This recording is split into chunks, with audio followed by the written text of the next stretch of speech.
having worked with extremely dangerous characters, some of whom were cannibals. They had the bite reflex to the point where they would take a chunk out of you, and I had to watch people having chunks taken out of them. They're not always verbal characters, they're not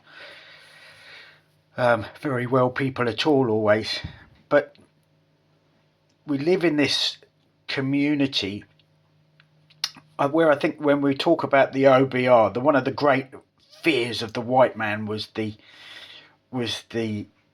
savageness of certain aspects of the African tribes. That by no means did all the African tribes participate in cannibal behaviour, and yet at the core of the fear there was this sort of sense of civilization versus savagery. If you look at the noble savage, they had Henri Rousseau. The kind of the Enlightenment period was very key and fundamental to the changes required. Again, it wasn't exclusive to the Africans, not by any means. In fact, some of the Crusaders went over to Palestine and threatened to eat the Muslim opposition they found out there, and the practices of some of the Crusaders were far more barbaric and uncivilized, as we would now consider them, than the practices of the Muslim culture out there.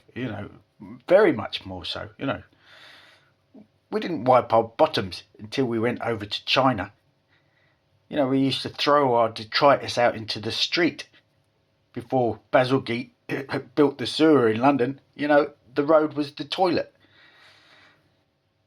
We have these misconceptions about what is civilized and what is not, and the historic timeline of events is very misleading unless you study in detail.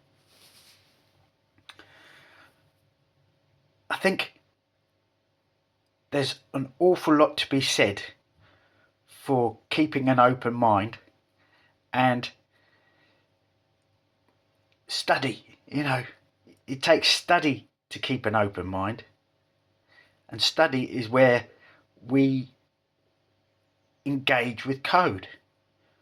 All writing is code.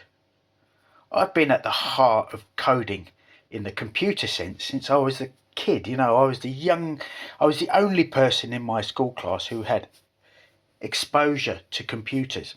My dad worked on the second biggest computing project in the world at the time.